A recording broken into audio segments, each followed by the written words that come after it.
रुख करेंगे लाहौर का, जहां वफाकी वज़ीर इत्तलात फवाद चौधरी मीडिया से गुफ्तगू कर रहे हैं।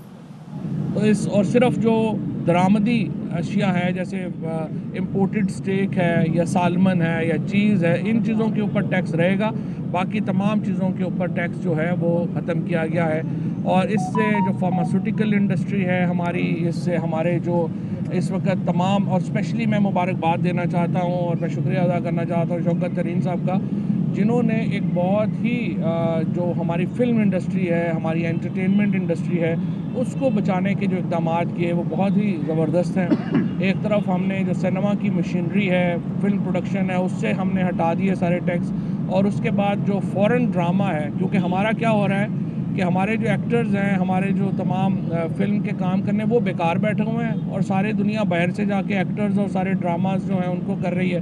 तो अपने एक्टर्स को, अपने फ़नकारों को हमने प्रोटेक्ट करने के लिए, तहफ़्फ़ुज़ देने के लिए फ़ौरन जो हमारा कंटेंट है उसको टैक्स किया है। और इसका बहुत फ़ायदा होगा पाकिस्तान में जो क्योंकि देखिए, अगर आपकी कहानी जो नैरेटिव है वो आपकी कहानी आपकी फ़िल्म ने बतानी होती है, ड्रामा ने बतानी होती है। हमने जिस तरीके से अपने फ़िल्म ड्रामा को ख़त्म किया, उसकी वजह से पाकिस्तान को अपनी कहानी दुनिया को बताना ही मुश्किल हो गया है। तो उसको रिवाइव करना जो है वो बहुत अहम है। वज़ीर आज़म पाकिस्तान ने अपनी जो कमिटमेंट है गरीबों से, उसका इजहार आज फिर एक दफ़ा किया है। और उन्होंने ये कहा है कि जो इस वक्त पाकिस्तान की जो रियासत है उसको हम रियासत मदीना के ऊपर जो है वो मॉडल करेंगे।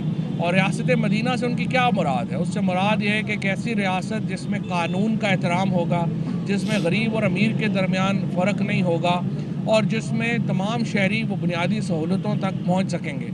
बदकिस्मती से पाकिस्तान में जिस तरह से एक तवील अरसे से एक हुक्मरानी का सिलसिला रहा, वो अब ख़त्म हो चुका है। और अब हम पहली बार एक पीपल सेंट्रिक गवर्नमेंट जो है वो इस वक्त पाकिस्तान में काम कर रही है।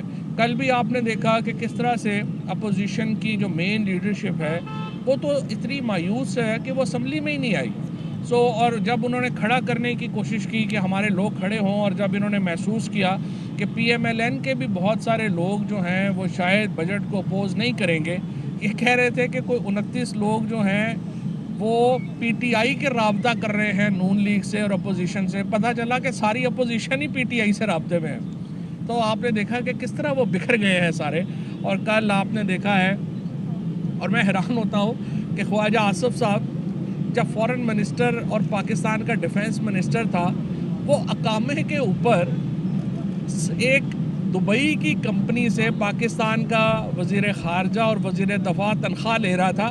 वो हमें बता रहा था कि मुल्क की जो सालमियत है उसको कैसे ख़तरा लाहक हो गया है और क्या हो गया है। तो ये चूँकि सारे एक लोग इनको बड़ी अच्छी तरह जानते हैं, ये एक बिखरे हुए लोग हैं। और कल आपने इनकी हालत देख ली। और आज मुझे खुशी है कि फाइनेंस बिल पेश होने के बाद डॉलर की और डॉलर रुपये कीमत जो है वो उसमें पैरिटी जो है वो बेहतर हुई है, रुपए की कीमत जो है वो इजाफा हुआ है। इससे भी आपको अगले 3-4 महीनों में महंगाई जो है वो टूटने में मदद मिलेगी। और जो हमने एक देखा है कि इंटरनेशनल कमोडिटी के इन्फ्लेशन की वजह से और इंटरनेशनल जो एनर्जी इन्फ्लेशन है उसकी वजह से जो एक दबाव है वो लोगों पे अब आहिस्ता आहिस्ता कम होना शुरू हो रहा है। जो हमारी अपनी सब्जियां वगैरह हैं वो सस्ती होना शुरू हो गई हैं। और अब जो बाकी हमारी जो चीज़ें हैं वो भी आप देखेंगे कि अगले 1-2 महीनों में वो भी सस्ती होना शुरू हो जाएगी। अपोजिशन के पास ना कोई सियासत है, ना उनके पास कोई आप समझिए, हर रोज़ पहले कह रहे थे कि आप जब नवाज़ शरीफ जो हैं वो ख़ुद वापस आएंगे। जब हमने कदम बढ़ाए हैं कि नहीं आपने वापस नहीं आना, हम लेके आते हैं, आप सारे घबरा के फिर बिल में घुस गए हैं। और हम तो चाहते हैं कि लाहौर हाई कोर्ट इसके ऊपर मूव करे और जल्द अज जल्द नवाज शरीफ को वापस लाया जाए। इन द मीन टाइम हमारा सिर्फ एक ही मुतालबा है कि जो शहबाज शरीफ के केसेस हैं वो डे टू डे चलने चाहिए। और मेरी लाहौर का मीडिया, चूँकि लाहौर में केसेस चल रहे हैं, आपसे मैं दरख्वास्त करूँगा आप हमारी भी जो बातें हैं उसको भी आप इग्नोर कर दें। आप जो शहबाज शरीफ जाते हैं उसको भी इग्नोर कर दें। आप ख़ुद जाके जो शहादतें इस वक्त सामने हैं मीडिया के, वहाँ पे अदालत में, आप वो शहादतें खुद एनालाइज कर लें और आप देख लें कि इन्होंने मनी लॉन्ड्रिंग की है या नहीं की है, इन्होंने पैसा पाकिस्तान से बाहर भेजा है या नहीं भेजा, आपको खुद ही अंदाज़ा हो जाएगा। तो अब इंशाल्लाह पाकिस्तान में एक ऐसा फेज़ जो है वो शुरू होने वाला है जिसमें एक इतना बड़ा सोशल प्रोटेक्शन प्रोग्राम हम लेके आए हैं। इकॉनमी में हम बेहतरी इंशाल्लाह देखेंगे और आप देखेंगे कि जो हम आगे बढ़ते जाएंगे और अगस्त सितंबर तक आप देखेंगे कि पाकिस्तान की मुआशी हालत भी बहुत बेहतर होगी और इंशाल्लाह हम तमाम मुश्किलात जो हैं, और जिस तरह आज मैं कोरोना में जो जिस तरीके से मैं NCOC को असद उमर साहब को मुबारकबाद देना चाहता हूँ कि हमने जो टारगेट मुकर्रर किया था वैक्सीनेशन का वो मुकम्मल हो गया है और आज पूरा पाकिस्तान आप देखें इतनी बड़ी वबा 100 सालों में एक बार आती है। जिस तरह से पाकिस्तान की हुकूमत की कामयाब स्ट्रेटजी की वजह से पाकिस्तान के अवाम ने शिकस्त दी कोरोना को, इसकी मिसाल ही नहीं मिलती। इकोनॉमिस्ट जैसा जो एक आज़ाद जरीदा है दुनिया का, वो कहता है कि पाकिस्तान का वापस नॉर्मेलिटी की तरफ अगर दुनिया में कोई मुल्क आया है तो वो पाकिस्तान आया है। आज पूरी दुनिया जहाँ पे आप देखिए सऊदी अरेबिया ने दोबारा हज तक के ऊपर पाबंदियाँ उनको लगाना पड़ी हैं। अमेरिका जो है वो अपनी सफरी पाबंदियाँ लगा रहा है, बरतानिया सफरी पाबंदियाँ लगा रहा है, पूरा यूरोप जो है वो सफरी। आज अल्हम्दुलिल्लाह पाकिस्तान वो वाहिद मुल्क है दुनिया में जो अपने हमसाया मुल्कों में भी सबसे ज़्यादा अच्छे तरीके से मुकाबला कर पाया। इकॉनमी जो है हमारी 5% के ऊपर ग्रो कर रही है और इंशाल्लाह हमारे जो तमाम हमारी सियासत भी मुस्तहकम है, हमारी मईशत भी मुस्तहकम है और हमारा दिफा भी मुस्तहकम है। और यहाँ पर मैं आज जो मीर अली में शहादतें हुई, अगर उनका तज़किरा ना करूँ तो मैं समझता हूँ कि अधूरी बात होगी। ये जो हमारे फ़ौजी जवान, हमारे जो पुलिस के जवान और हमारे जो लेवीज़ के जवान, हमारे FC के जवान, जिस तरीके से ये रेंजर्स के जवान जिस तरह से ये कुर्बानियाँ दे रहे हैं और इनके लहू की जो महक है वो पाकिस्तान को इस वक्त जो खुशबू है पाकिस्तान में, ये उनके लहू की महक है। और मैं ये समझता हूँ कि हम तमाम इन लोगों को सैल्यूट पेश करते हैं। और मीर अली की जो शहादतें हैं, हमने पहले भी पाकिस्तान में जो जिसने दहशत गर्दी की है, हमने उसका इंतकाम लिया है और इंशाल्लाह ये खून भी रायगा नहीं जाएगा। अच्छा, फवाद साहब ये बताइएगा, फवाद साहब बताइएगा कि ये आप जब वज़ीर आज़म इमरान खान नहीं थे उस वक्त जिस बात पे वो हुकूमत पर तनकीद किया करते थे सबसे ज़्यादा, कर्जे लेना, मिनी बजट, वो तमाम काम इनको खुद करने पड़ रहे हैं। क्या मजबूरी है और इससे कब निजात होगी? देखिए, $32 अरब हमने वापस किया है इन 3 सालों में और तकरीबन हमने जो भी कल का आया है आपके सामने, उसमें हमने इस अगले 2 सालों में मिला के $55 अरब वापस करना है।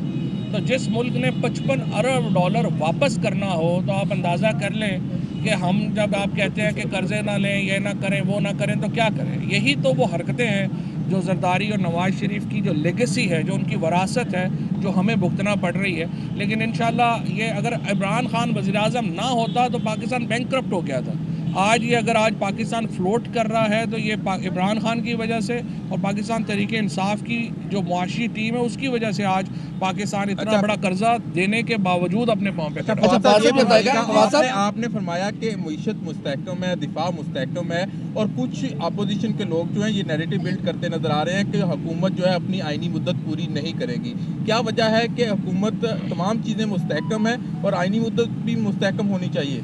देखिए, पहली बात तो यह है कि अपोजिशन वाले तो भागे हुए हैं। सबसे पहले तो वो वापस आए ना, बात तो उनसे करते हैं जो कि वापस मैदान में तो हों, ये तो मैदान में ही नहीं है। जब मैदान में आएंगे तो कोई बात करेंगे। अपोजिशन भी जो थी ना वो इमरान खान ने करके दिखाई थी, इन बेचारों से तो अपोजिशन भी नहीं होती। फवाद साहब ये बताइएगा, बाद में PTI की क्या स्ट्रेटजी होगी ये बता दें। पीपल्स पार्टी भी ये कह रही है कि हम लाहौर में आगे डेरे डालने लगे हैं, क्या कहेंगे इस हवाले से? देखिए, PTI उसके ऊपर भी एक जो नई सेंट्रल एग्जीक्यूटिव कमेटी बन गई है तो वो इंशाल्लाह ताला इसके ऊपर गौर कर रही है। शफकत महमूद साहब और बाकी तमाम लोग जो हैं वो इसके ऊपर बैठेंगे, वो फैसला करेंगे। जहाँ तक पीपल्स पार्टी का ताल्लुक़ है, देखिए, सियासत करने का हक़ तो हर एक को हासिल है और हम तो चाहते हैं कि पीपल्स पार्टी और नून लीग जो हैं वो कौमी सियासत करें। ये खुद ही कौमी सियासत नहीं करना चाहते। आप देखिए ना, सेहत कार्ड है, अब सेहत कार्ड आप सिंध के जो लोग हैं उनको क्यों आपने उनसे महरूम रखा हुआ है? वो सिर्फ हर दफ़ा सिंध कार्ड खेलना चाहते हैं, वो कोई मुस्बत कार्ड नहीं खेलना चाहते। बहरहाल जरदारी साहब और बिलावल साहब जो हैं, अगर वो लाहौर आना चाहते हैं तो वो आ जाएं, यहाँ पे जलसा करें, 10 मरले के घर में उनका जलसा हो जाएगा। कोई अच्छा फवाद साहब ये बताइएगा कि लाहौर डिवीजन का शहरी कब सेहत कार्ड लेकर अस्पताल जाएगा तो उसका इलाज हो सकेगा? और दूसरा सवाल ये है कि इमरान खान साहब कहते थे कि टैक्स पेयर के पैसे से किसी एक पार्टी की तशहीर नहीं हो सकती, बड़ा सख्त जुमला भी ये कहते थे। इस कार्ड पर पाकिस्तान तहरीक इंसाफ का झंडा है, तो क्या दोहरा मेयार नहीं है? इस कार्ड पे तरीके इंसाफ का झंडा तो नहीं है, कलर है, कलर वही है। नहीं तो अब हम क्या करें कि जो सुरख रंग है उसको रंगों से निकाल दें? मतलब क्या मतलब? आपको समझ नहीं तो फवाद साहब ये बताइएगा कि शेख ज़ैद हॉस्पिटल में मतलब जहाँ सुरख रंग है वो पीटीआई है। लग रहा है कि ये पाकिस्तान तहरीक इंसाफ का झंडा है। शेख ज़ैद हॉस्पिटल में जो वफाक के ज़ेरे इंतज़ाम है 1.5 अरब रुपए की बेज़ाब्तगी सामने आई है, उस बारे में बता दें। और दूसरा ये है कि 2022 कल से शुरू हो रहा है और वज़ीर आज़म को 2022 में सबसे अहम एक पोस्ट की तैनाती करनी है, उसका हमारी सियासत में असर पड़ेगा। शेख ज़ैद का बता दें, शेख ज़ैद वाला भी देखें। कार्ड कब से चलेगा सर? कर रहा है, कर्जे लेने पड़ रहे हैं, कर्जे उतर भी रहे हैं, लेकिन उसके बावजूद आवाम मायूस है। कोई मायूस यूपी में नहीं आपने देखा, अब मई में या अप्रैल में या मार्च में इलेक्शन होते हैं, उसके अलावा जितने भी ज़िमनी भी हुए हैं आपने वो सब देखा है। वो गरीब आवाम जो अब ये मिनी बजट पे भी परेशान है, उसको आप क्या रिलीफ दे रहे हैं, उसके लिए आप क्या कहेंगे? देखिए पहली बात बलदियाती इलेक्शन ज़रूर होंगे। इमरान खान कमिटमेंट, इमरान खान ने यही जोर लगाया, अगर होता तो हमें तो पहले साल करा देने थे। तो इंशाल्लाह ताला ये इसकी जो आखिरी मंजूरी के मराहल हैं वो तय हो रहे हैं, हम तैयार हैं इंशाल्लाह। सर कार्ड कब से चलेगा? और दूसरी कार्ड जो कार्ड तो लाहौर डिवीजन में तो कल से शुरू होगा। कल से। शहबाज शरीफ साहब कहते हैं कि पीटीआई से जो है वो अवाम नाउमीद हो चुकी है, आप क्या कहेंगे? अच्छा बात यह है कि शहबाज शरीफ साहब जो हैं उनको लगता है कि मैं डूब रहा हूँ तो पूरा पाकिस्तान ही डूब रहा है। इस वक्त शहबाज शरीफ साहब जो हैं वो फिक्र ना करें, अवाम पाकिस्तान तहरीक इंसाफ के साथ खड़ी है, अवाम देख रही है कि मुल्क सही सिमत में जा रहा है और इंशाल्लाह ताला हमारी बिल्कुल जो टारगेट्स हैं वो बिल्कुल मुकम्मल जा रहे हैं। ये शहबाज शरीफ साहब फिक्र ना करें। शहबाज शरीफ साहब के पास सिर्फ 2 ही ऑप्शंस हैं, वो लंदन कब जाते हैं या वो जेल कब जाते हैं। आप ये बताइएगा कि जो हेल्थ कार्ड है इसमें जो इश्यूज आएंगे, जो प्रॉब्लम्स आएंगे, उसके सोल्यूशन के लिए क्या मैकेनिज्म? उसके उसी के अंदर जो है वो हेल्पलाइन दे दी गई है। अगर किसी का कोई भी मसला हो हेल्पलाइन के ऊपर वो फ़ोन करेगा, वो हल कर देंगे। फिर इसके ऊपर कार्ड जो है इसके ऊपर QR कोड है, QR कोड स्कैन करके आप डायरेक्टली जो है उस महकमे तक भी पहुंच सकते हैं, वो भी इंशाल्लाह हल करेगा। वैसे ही हमने जो खैबर पख्तूनख्वा में जो कि एक कामयाब तजर्बा हो चुका है, वहाँ से ये पंजाब में आया है, तो इंशाल्लाह मसला नहीं होगा। साहब ये बताइए, आपने कहा है कि हालात बहुत अच्छे होने जा रहे हैं, महंगाई जो है वो कम हो जाएगी। अगर महंगाई कम नहीं होती तो आप बल्दियाती इलेक्शन में जाते हैं या फिर जो है आम इलेक्शन होते हैं, तो क्या आप समझते हैं कि आप आवाम का सामना कर पाएंगे या नहीं? आवाम के तो हम सामने खड़े हैं, अभी भी खड़े हैं, अभी भी इलेक्शन हो रहे हैं, अभी भी चिश्तिया में भी इलेक्शन हो रहा है, हर जगह के ऊपर हो रहा है। कोई भी इलेक्शन जो नून की सीटें थी वो नून जीती है, जो PTI की सीटें PTI जीती है, और सियालकोट में हम जीते हैं, फाटा में हम जीते हैं। देखें जो भी पॉलिटिकल लोग होते हैं या जो करते हैं वो अवाम ही के सामने खड़े होते हैं। तो ये अपनी जो किसी की पर्सनल ऑब्जर्वेशन हमायत में होगी, किसी की पर्सनल ऑब्जर्वेशन खिलाफ होगी। ये बता दें सिंध के अंदर जो है, सिंध के अंदर बड़ी तादाद के अंदर PTI को वोट मिले हैं अल्हम्दुलिल्लाह। ये सेहत कार्ड से क्यों पीपल्स पार्टी की हुकूमत खौफजदा है? वो अपने लोगों से खौफजदा है पीपल्स पार्टी की हुकूमत, हर शहरी से खौफजदा है और इसलिए कि सामने ही नहीं करना चाहते। लास्ट इंशाल्लाह नहीं, ये पंजाब हुकूमत ने नहीं करनी है, अटॉर्नी जनरल ने करनी है। अटॉर्नी जनरल ऑफिस में तैयारी हो रही है इंशाल्लाह। तो शहबाज शरीफ साहब को बताया है या लंदन जाएंगे या जेल जाएंगे। वफाकी वज़ीर इत्तलात और नशियात फवाद चौधरी लाहौर में मीडिया से गुफ्तगू कर रहे थे। उनका ये कहना था कि पंजाब में बल्दियाती इलेक्शन ज़रूर होंगे। इसके साथ साथ उन्होंने अपोजिशन पर भी तनकीद की। उन्होंने कहा कि शहबाज शरीफ फिक्र ना करें, अवाम PTI के साथ है।